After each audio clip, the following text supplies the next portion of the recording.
Halo teman semua, ketemu lagi sama Mbak Eka di podcast Kelas Psikologi. Oke, teman semua dimanapun berada, Mbak Eka berharap semoga kita semua selalu dalam lindungan Tuhan Yang Maha Esa, gak kurang satu apapun dan berlimpah kebahagiaan ya. Amin amin ya robbal alamin. Kemudian untuk teman-teman lain yang baru bergabung atau baru menemukan channel Mbak Eka ucapkan selamat datang dan selamat menikmati berbagai konten yang telah Mbak Eka tayangkan di channelnya Mbak Eka ya. Baik teman-teman semua, Mbak Eka senang banget ya karena dari hari ke hari Mbak Eka ngelihat konten-konten yang Mbak Eka tayangkan, apresiasi dari teman-teman luar biasa banget. Sampai sekarang yang Mbak Eka nggak nyangka kita udah ada di level yang bisa berdiskusi, bisa ngobrol secara langsung ya, sharing-sharing seputar permasalahan psikologi. Ya, Mbak Eka sangat senang sekali karena artinya apa yang sudah kita lakukan bersama bisa diterima dengan baik ya, insya Allah ya. Baik, pada kesempatan kali ini Mbak Eka pengen sharing lagi sama ya seputar masalah psikologi. Nah, tapi Mbak Eka pengen membahas hal-hal yang ya membahagiakan lah untuk kita, supaya kita bisa mengapresiasi diri kita sendiri. Jadi supaya nggak selama masa COVID nih kita jadi semakin terpuruk atau semakin sedih kalau kita ngebahas berita-berita yang bikin kita jadi down. Nah teman-teman semua, secara psikologi itu ada hal-hal yang bisa dilakukan, dan apabila kita melakukan hal tersebut, artinya kita sudah menjalani hidup kita dengan baik.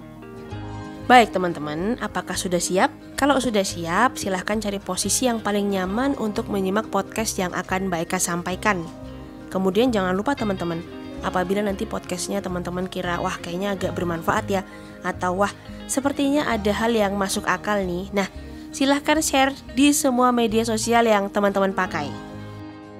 Baik, gak pakai lama-lama, yuk sekarang kita menuju ke nomor 1. Nah, di nomor 1 ada apabila kita memiliki pemikiran yang terbuka atau open mind. Baik, nah teman-teman, untuk orang-orang yang sudah memiliki pemikiran terbuka, itu artinya tidak diragukan lagi bahwa dia pasti akan bisa beradaptasi dengan berbagai situasi yang baru.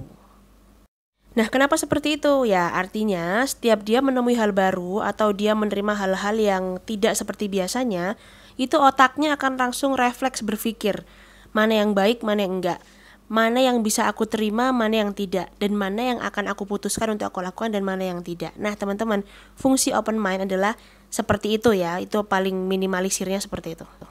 Selanjutnya di nomor 2 teman-teman, nah ini apabila kita bisa makan dan menikmati makanan sehari-hari yang kita makan. Nah teman-teman, jangan dikira ya makan itu tinggal makan terus habis itu udah gitu, enggak teman-teman.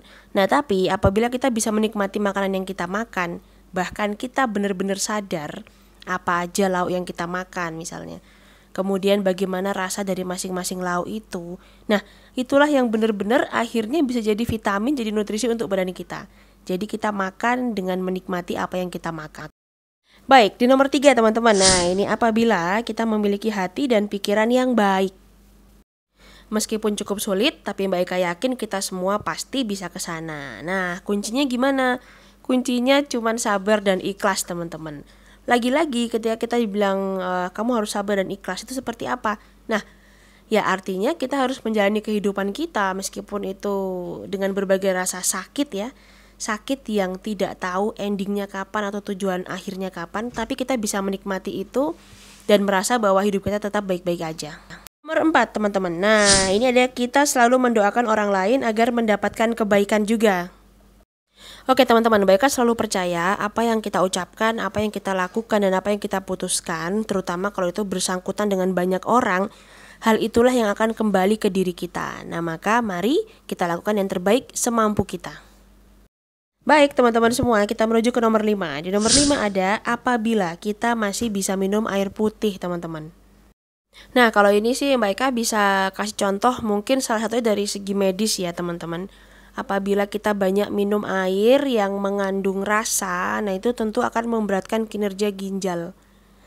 Jadi apabila kita minum air putih, nah air putih itu ternyata bisa membantu ginjal dalam menstabilkan suhu tubuh. Maka bersyukurlah buat kita-kita yang suka minum air putih, dan kita juga punya air putih di rumah teman-teman ya.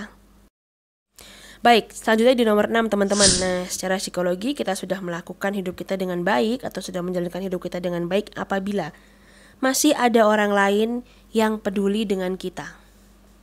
Baik, perlu Mbak Eka sedikit mengingatkan kepada teman-teman semua bahwa sebenarnya lingkungan kita itu adalah cerminan dari diri kita. Nah, jadi apabila kok kita tuh selama ini banyak dihindari orang, atau kita ngerasa kita punya banyak musuh ya, dan mungkin semuanya, jadi bukan satu dua orang memperlakukan kita sesuatu yang gak baik. Nah, gak ada salahnya teman-teman kita berbenah ya. Tapi juga gak menutup kemungkinan kita ada di lingkungan yang memang keliru. Nah, itu hanya teman-teman sendiri yang bisa menilai teman-teman ada di situasi atau posisi yang mana ya. Maka kita patut bersyukur dan kita harus berterima kasih apabila masih ada orang lain yang peduli dengan kita. Artinya perilaku kita juga bisa diterima dengan baik oleh mereka semua, teman-teman. Berikutnya di nomor 7, apabila dari hari ke hari kita selalu berusaha menjadi yang terbaik dan memperbaiki diri dari hari sebelumnya.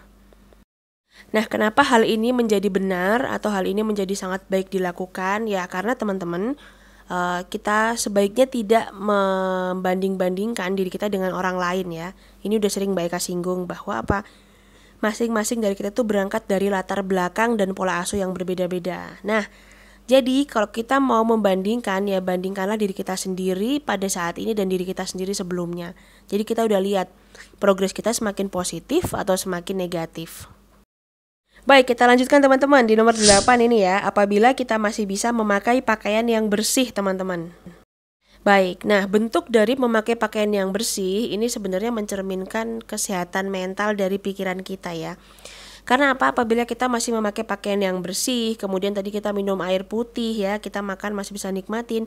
Ini sebenarnya adalah ciri-ciri dari kesehatan mental kita itu benar-benar sehat, teman-teman. Nah, kemudian kalau kita udah mulai pakai baju yang gak bersih, udah mulai jarang dicuci ya, tentu itu akan menyebabkan yang paling kelihatan deh, penyakit kulit ya, bau-bauan di tubuh yang gak jelas. Nah, kalau udah kayak gitu, artinya kita hanya fokus kepada ya hal-hal negatif di dalam diri, misalnya kayak garuk-garuk, kemudian bikin orang lain gak nyaman. Nah, ketika kita ada di fase itu, artinya sebenarnya kita lagi menutup banyak kesempatan besar, kesempatan positif ya, untuk diri kita.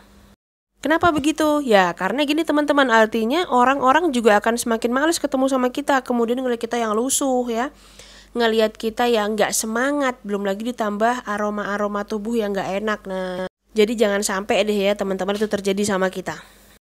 Berikutnya di nomor 9 teman-teman. Nah, ini kita sudah menjalankan hidup kita dengan baik secara psikologis apabila kita masih memiliki impian dan cita-cita.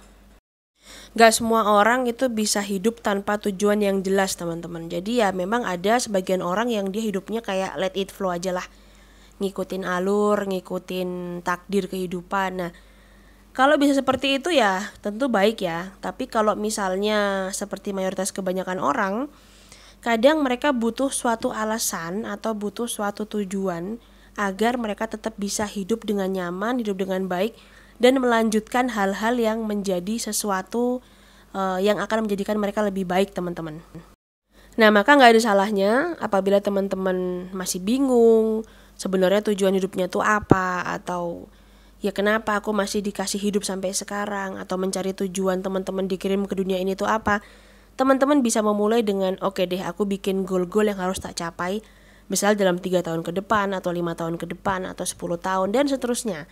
Nah, semoga dengan seperti itu nanti pikiran teman-teman lebih terbuka dan teman-teman lebih semangat dalam menjalani kehidupan. Terakhir teman-teman di nomor 10 ya, secara psikologis apabila kita sudah melakukan hidup kita atau sudah menjalankan hidup kita dengan baik, itu jika kita bersyukur bahwa kita masih diberi nafas. Nah, baik teman semua, itu tadi sharing-sharing podcast di kelas psikologi bareng Mbak Eka ya. Semoga ada hal-hal positif yang bisa teman-teman petik atau bisa teman-teman ambil. Kalau memang ada hal-hal positif, silakan diterapkan dalam keseharian. Gak perlu langsung 10 poin, 1 poin, 2 poin, 3 poin, ya pelan-pelan dulu, supaya kita bisa memiliki pola pikir yang lebih positif. Nah, oke teman-teman, makasih banyak untuk yang udah menyimak sampai selesai. Apabila bermanfaat, silahkan langsung share di semua media sosial yang teman-teman pakai. Kemudian jangan lupa juga tonton video-video sebelumnya ya. Oke, sampai ketemu lagi di video-video yang lain atau di podcast mereka yang lain. Titip salam juga untuk orang-orang terkasih di sekitar teman-teman ya. Oke, dadah.